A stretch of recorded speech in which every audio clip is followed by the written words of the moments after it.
Orgasmic enlightenment, where the sexual and spiritual come together. I'm Kim Anami, and I'm a holistic sex and relationship coach and a vaginal weightlifter. In this show, we explore all things intimate. I believe that our sexual energy is life force, creative energy, and we can use it to shape our worlds, strengthen our relationships, and self-actualize. I blend the most avant-garde information from neuroscience, ancient sexual practices like Tantra and Taoism, to renegade wellness modalities to show you how to create gourmet sex in your lives. Come one, come all. If you're anal, you need more anal. We have all heard the expressions tight ass. They've got a real stick up their ass. This is legit urban slang meets deep psychological truth. When someone is tightly wound, hypersensitive, and reactive, doesn't go with the flow, and is an overall stress case, we often describe them this way. Well, the solution is embedded within the problem. These people actually do need something shoved up their ass.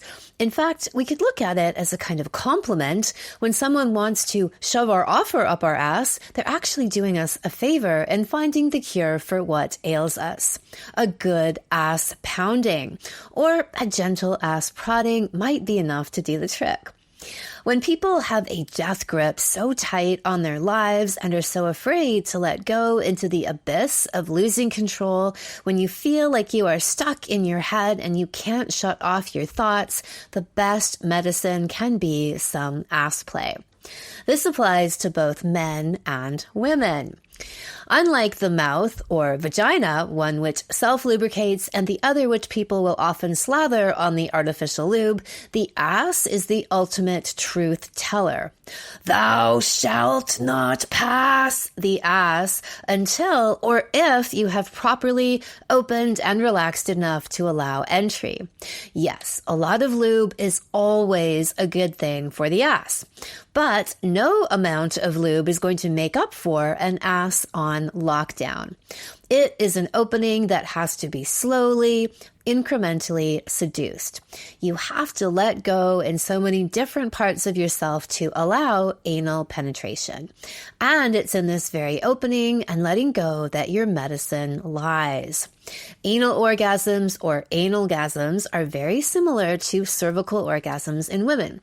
They are transcendent, deep, and cosmic. In men, the G-spot is the prostate gland conveniently located in the ass.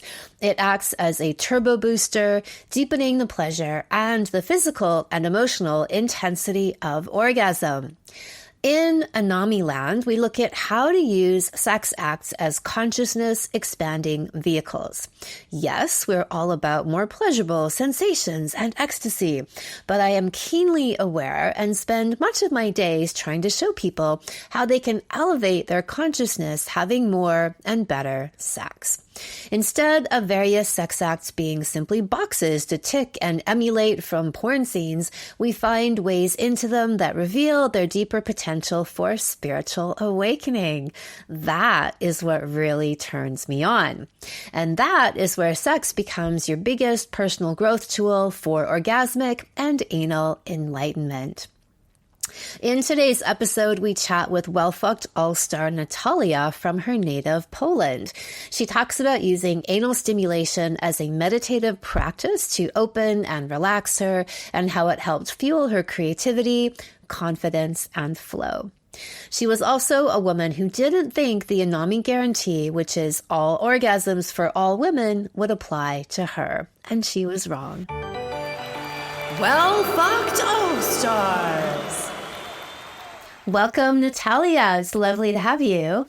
Thank you for having me. So we have a number of topics we'd like to hear you share on. Let's start with where you were from having the feeling of sex being more like an obligation and a duty that was required of you as a woman in a relationship versus being a salacious and voracious, well-fucked woman. All right. So I was in a place of thinking that sex is not for me, that sex is for a man, that there is no pleasure for me there, that I am more of a slave, that it's more of an obligation rather than anything that I can take for myself.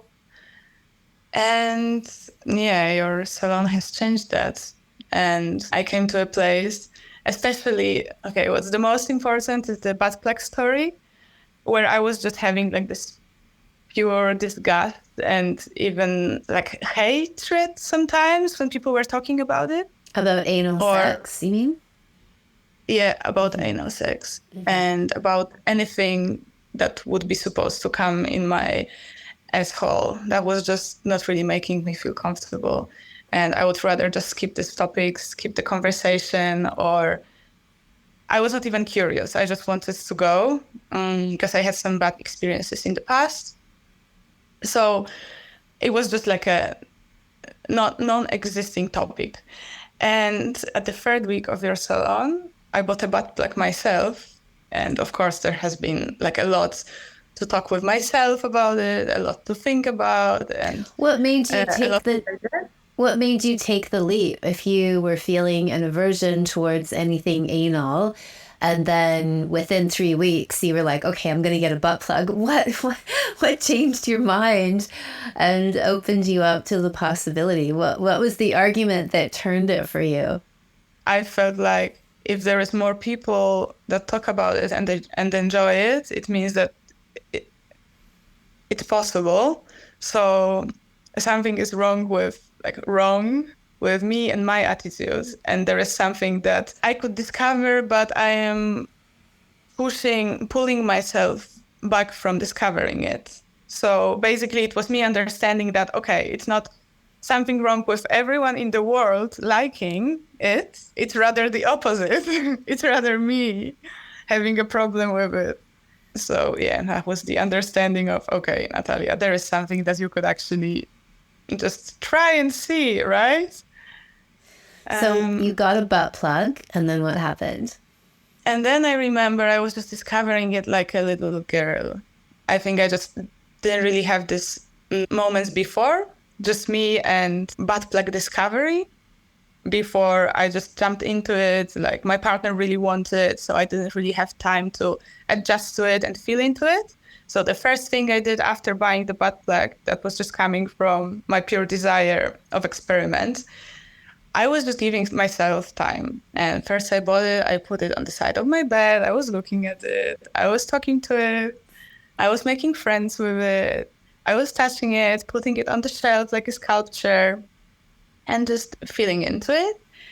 And then at some point, I was playing nice music and just breathing really into myself and breathing deeply to feel how I really feel and that it's not so scary and everything is all right and I'm calm, I'm by myself, and just, yeah, entering and feeling that it's just really pleasurous and that I didn't know that before, that it can be so pleasurous.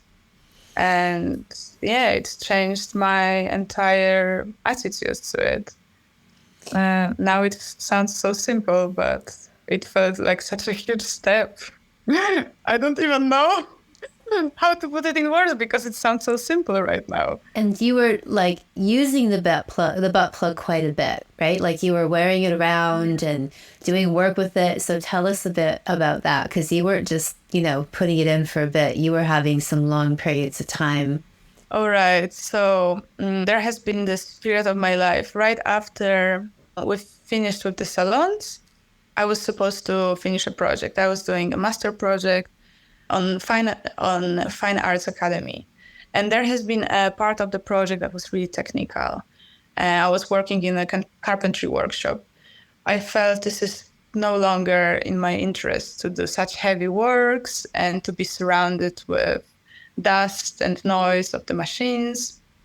So I came up with this idea of, okay, actually, I felt so relaxed and so light when I had butt plug inside of me. So why not just going to this carpentry workshop, which I would do everything to avoid, and just put butt plug inside of my ass? Maybe that would help. and it helped. And I was just enjoying working because I just had this little secret of holding something inside of my asshole that made me just feel like more joyful, more I don't know how to find words for it, but I just felt I had more passion like for myself. It was not about the surrounding, it was all about me in this surrounding. So I could kind of withstand what I was no longer so passionate about, because I was enjoying myself in it, and I was enjoying myself because of the butt plug. There is such saying of like people having stick in their ass, right? Yes. And I just felt like I gotta put something inside of my ass to get this stick out. And I just felt like I'm not longer having a stick in my ass. Yeah. And the same happened during some conversations with people that I knew I had to go through these conversations, but I don't really want to be engaged anymore so much. So I just made myself enjoy it more for myself by putting butt plug inside of my ass, or having some work-related conversations that might have been not so comfortable, but I felt just way more centered within myself. This is what I wanted to say.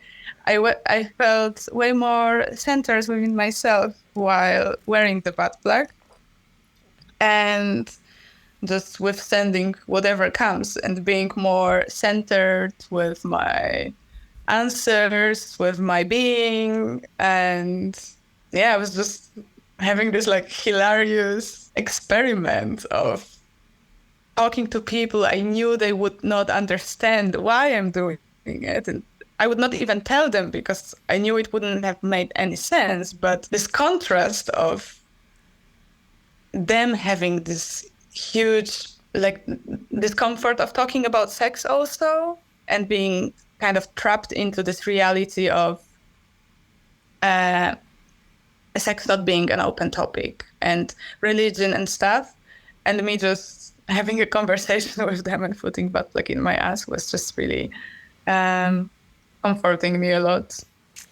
So it's like a secret that you've got, but it's also has this effect of really opening and calming and relaxing you. Yeah, that's for sure. Yeah. Mm-hmm. The relaxing part is really interesting. Yeah, and I've been doing it so, and I'm still doing it from time to time. Yeah, I really enjoy. I wish, and I started wondering how many people actually do that. Maybe there is more people who do that, and no one talks about it. Are you doing it now? No, not now. I thought about it before, but not now. No. Yeah. So, and did you know, so you definitely felt the difference when you were wearing it in these specific situations. Did you notice then a cumulative effect of wearing it then, several times, multiple times, that it made you feel different even when you weren't wearing it, just by having had now this multiple stimulation of your ass? Yeah, sure. Yeah, even afterwards throughout the day, or if I was wearing it for a few hours, because of course I was not wearing it for 12 hours, 7 days a week. For sure not. It was just a few hours a day. And then even coming back to the day, to the moment when I was wearing it, and remembering how I felt already made me feel like, even now when I talk about it, I already feel more relaxed and more in this joy state of having it. Yeah, for sure. Overall, it made me feel more relaxed within myself. And yeah, and having a choice also. It's my body in the end. It made me feel I have more of a decision-making and access to my body. And this is another part of what butt plug made me feel like. So how did your relationship to cock transform as well? You went from feeling, it sounds like, a similar kind of obligation perhaps around cock to more like falling in love with it. So how would you describe that shift? Yeah, this has been as well the feeling of, oh my God, I have to please him kind of thinking. And it has shifted into, oh my God, I really want to give him another blowjob. And then again, oh, maybe second one. And oh, I would love to massage him even when he's just not really properly woken up yet. And maybe he would wake up while having a blowjob, or he would wake up while having a lingam massage. So yeah, this is how it has shifted from not wanting or wanting to give blowjob out of obligation again into proper like glorifying and like sacralizing and worshiping, and that has been beautiful. And yeah, I really understood then what you meant in one of your podcasts of saying that, or maybe it was during the salon when you said that you had a relationship with your partner and with his cock. And then I was not really getting it so much. And while starting to worship and to admire, like truly admire, not saying that I admire, but in fact not feeling it. So when I started feeling that I admire his cock, then it has also changed. And now we are not anymore together. And exactly this is how I feel, that I lost relationship with two people, right? Like not people, but with his penis and with him. Because I really love to just pay attention to his penis. And yeah, I felt how connective it was and how opening it was, especially blowjobs. And you and lingam massage was also a tool for you. You said like Yeah, definitely. blowjobs and lingam massage. Yeah, all the techniques that you showed in the salon have some twists and some crazy maneuvers. Yeah, it was working. It was working for him. He was amazed. He was basically not on earth anymore. And yeah, I was also really enjoying. I was enjoying seeing that it pleases him so much and that I could enjoy in the same time, that this mutual pleasure comes together. And me worshiping doesn't mean that I am someone like lower, like I'm degraded, but I am just as important as him, because I'm the one through whom this pleasure comes to him. And that my hands and my body gives him the pleasure, and that I choose to give him. And yeah, that was great. That was great. I miss it. Because we are not together anymore. With your shift in attitude, was it the same thing? Like just going through the salon kind of opened you up to the possibility, like this could be different than how I've experienced it in the past? Was it just going through that and kind of being given the possibility, right? This could look and feel different. Or was there anything in particular that helped you open you to that? No, the possibility for sure. I didn't know that there is such possibility. I didn't grow up in an environment in which I could know that this kind of possibility exists. And first through the podcast that I was listening to, and afterwards during the salon, and your stories and stories of other women, for sure, made me feel that there is something behind the curtain that I don't know, and it's achievable. Right. Yeah. And then what did you notice happened to your partner as you were worshiping his cock more and more? Did the cock change? Did he change? Yeah, there were some like slight shifts in him being more in his power in a way that I just felt that, and I could see that he was more shining in his own being. I could feel that he felt more empowered for sure. And that it was an empowerment that I was respecting. It was not it was just a real empowerment. It was not like, I'm so strong, so I'm going to do some bullshit because I'm so strong. No, it was really him, I think him feeling and being important because I was just paying so much attention to his genitals, and his genitals are a really fragile spot that he wants to protect, right?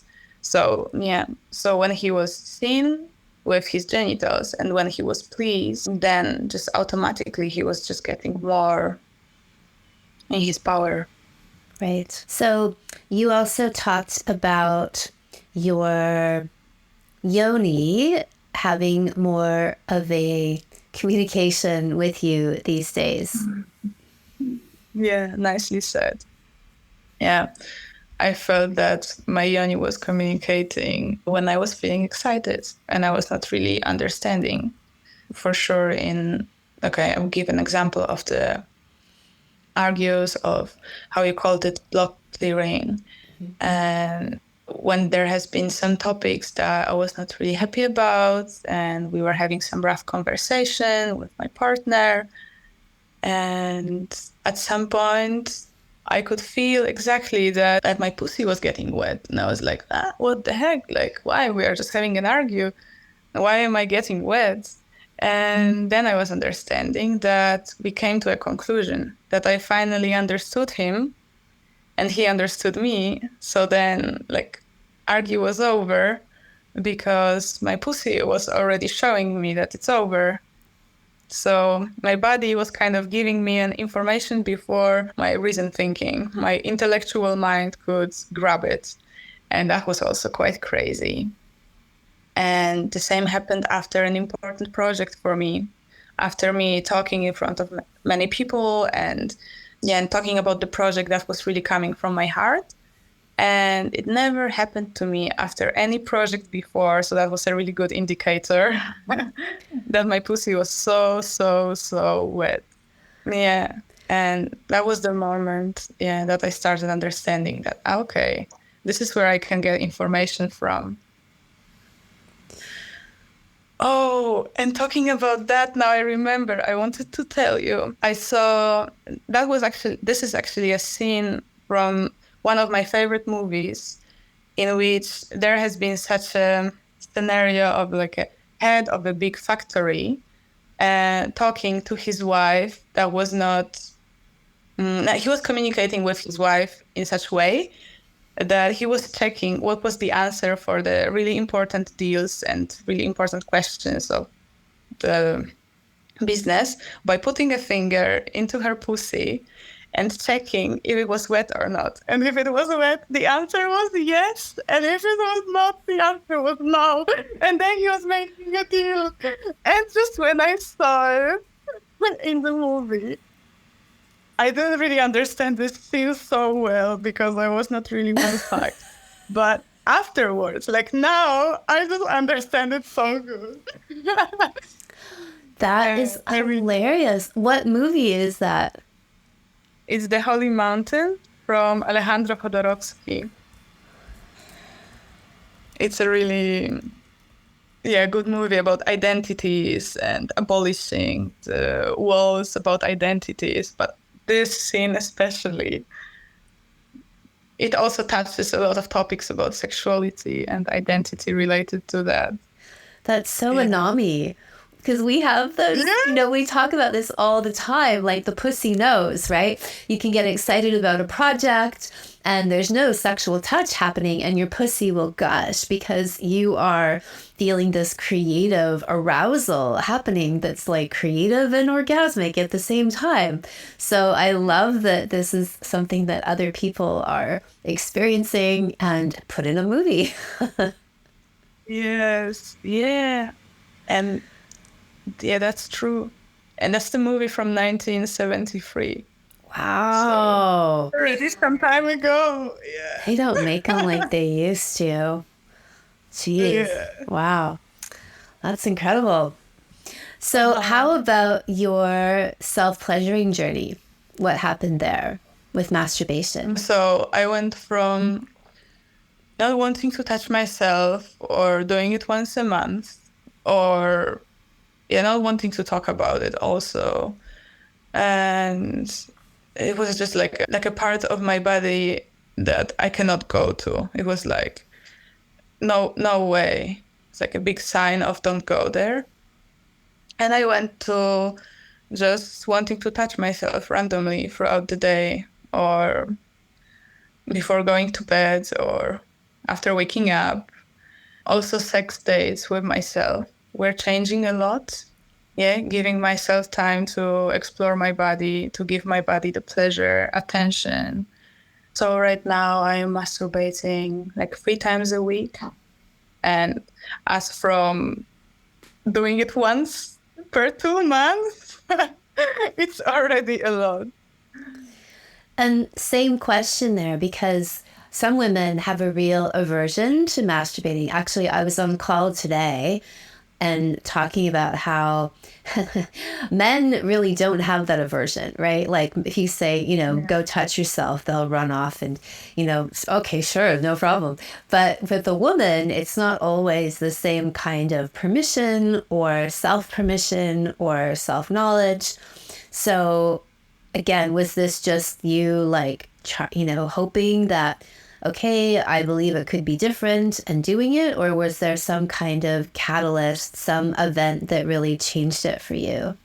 For sure, like first confrontation was with my partners in the past as well, when they were saying, hey, just why don't you touch yourself? Or sometimes one partner was proposing of starting as a foreplay, just touching each other's, like he touching himself and me touching myself. And that was really awkward for me. I felt really uncomfortable. I felt like, oh, I gotta adjust, like, oh no, I gotta touch my body. So it was for sure my partners introducing me to this possibility of touching myself because they exactly knew how to touch themselves, right? That's so obvious. And for women, it's not. For me, it was not. And then, them opening me to a possibility. And then also during the salon and also listening to your podcast and understanding, okay, women do this. Okay, so I got to go there. Like, not really willingly, but I will go there and I will see what happens. And at the beginning, it was far from pleasure and it was far from what masturbation should look like, right? Should be fun, should be nice. No, it was a lot of emotional release. It was a lot of crying, a lot of thoughts, a lot of talking. I was talking to myself out loud to actually track what is the problem, where am I at. I was making notes of what I was saying at some point while having this masturbation. It was more for me of a masturbation exercise at the beginning. I was really cold-hearted when it comes to that. It was just more of a practice. All right, an alarm for half an hour and just waiting for the alarm to ring. Yeah, really. Even when I talk about it, that's really sad that this is how I felt. And then I was just having so many thoughts that were not about pleasure and so many emotions coming up that were also not pleasurous emotions and that were stored there. And I know they are still there. I'm still on the journey. It's not that it's all gone. Yeah. But now I'm doing it not with the attitude of, okay, let's do the exercise again. Let's practice masturbation, but it's more me doing it out of pleasure and knowing that there is a light somewhere, light in the tunnel. So I'm not in a place where I want to be, but I know where I'm heading. And this is the important part. Right. Yeah. Yeah. And how about breast massage? What happened for you there? Amazing. I love them. I feel so gentle with myself after these massages. I've been doing them a lot during the salons and afterwards. Now I'm doing them also a few times a week. And I just feel that breasts are holding so much of like sensuality for myself.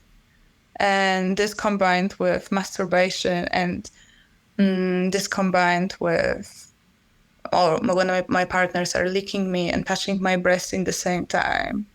This is just like, I don't know, like swimming in the butter, you know? I feel really soft with myself and energizing, and I feel more centered with myself. It's just connecting with me with my body again. Breast is really powerful. Yeah. Beautiful. Love hearing all that. I love that you made so many transitions from things that you felt closed to, and you really, in a short period of time opened up in so many ways and so powerfully. Yeah, it has been such a intense journey, and it still is, even when I talk about it, because it has been so not long ago, it has been just a year ago and even less. I feel like what I'm talking about, it's not really in my system so well, like kind of rooted. So I am even shocked about myself talking about it, because for so many years I've been living in another dimension, in another reality, and now changing and shifting this reality into this new attitude. It feels really awkward. When I talk, I'm like, is it me talking? Okay, yes, it's me talking. This is my new truth. I want it to be my new truth. And even if it feels like it's not coming from me, I know it's coming from me. Yeah. I also remember one really important story when it comes to tension in my vagina inside and some pain that I used to have while having sex. I didn't mention it before, but maybe you would like to hear about it. Sure. Yeah. So it happened a few times in my life that I had really strong pain I think it must have been my cervix or uterus. I'm not really sure. And I didn't just pay attention to it. I felt like, okay, I'm just going to take a pill. It was years ago. I take a pill, I just fall asleep, and it's going to be over. And while getting introduced to your work and to the knowledge from the salon, of course, I was not anymore like forgetting what happened before with my pain. And I decided to go there. Like you used to say that when there is pain, there is a block, there is some stiffness, just go there. And I used to do that with my dildo. And while masturbating, I was just massaging this pain, like going to massages or to the body therapist that just pushes the thumbs in a painful spot just to release the pain from that spot. And I used to do that also with the dildo and with my pain in the cervix. And there has been a lot of crying, but like I'm really honoring this moment that I was deciding. I found this courage to go there and to keep on massaging it. And what was really beautiful that when I shared it with my partner, at some point having sex, we were communicating that when I felt this pain, I was asking him to go there. And then I was crying while having sex, and he was this massagist. He was pushing with his penis into the painful spot. And I was just crying and releasing and asking him not to stop because it's painful, but it's good pain. And that he's my therapist, and that not directly that he's not my therapist, of course, but that he is my release, that his penis is something that's going to release this pain, and that I really wanted. And that was beautiful, that he was powerful enough to see that he has a really important role in also this pain clearing, and that he was also helping me to get out of there. That was really loving. So to see him kind of not giving up on going there and just pushing there with his dick. That was really wow. It's beautiful that you went there together. Yeah. Yeah, that's how it ought to be, that kind of healing and alchemy. The tears that you described, it's a form of orgasm, right? Like being stimulated at the cervix like that and having the crying. I mean, I would say that's in the realm of cervical orgasm for sure. This is how I felt. I think emotional release in general, it's already such an opening, whatever it would be. But also, all right, I have a vision of how orgasm should look like, right? It's not, I am in this society, bullshit, porn, blah, blah, blah.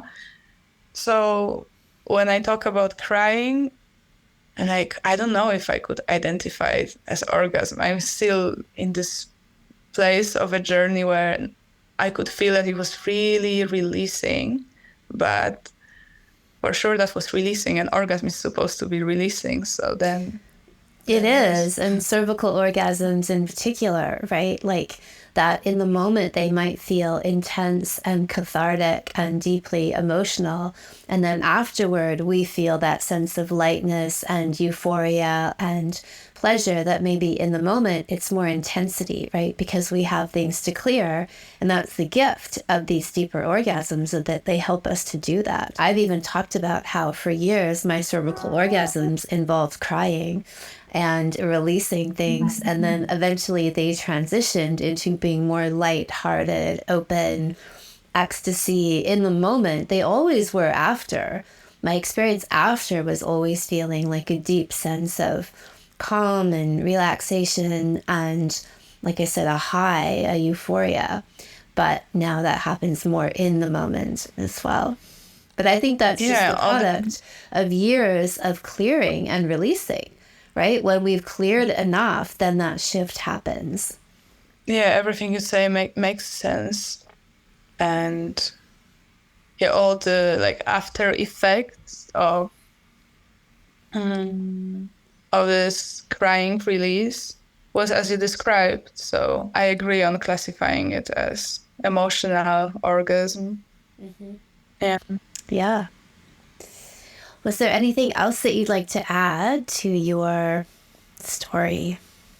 Yeah, I would like to add that nothing happens just within the click of a moment, and it's a lot of work to get there, especially for people who have a lot of trauma.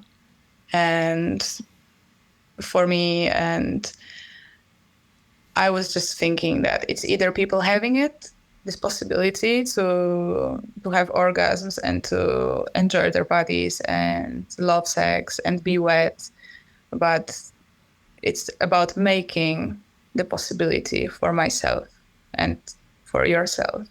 So I think this is the most important of this radical responsibility for myself, and knowing that it's only me that can do that. And no matter how much of emotional work, some therapies, or whatever it takes, and this is the fundament to get there. And this is how it was for me. And I believe that it might be similar to others that were in my position. And if it's not coming within 1 month, or if it's not coming during the salon, or if it's not coming even after 1 year, there's just way more of inner work to do to make it happen. This is how I feel. Mm-hmm. Yeah, then even with, let's just say, within a year, there would still be breakthroughs and growth happening. It just might not be your hit list of all the things you were hoping you would achieve within a month or two.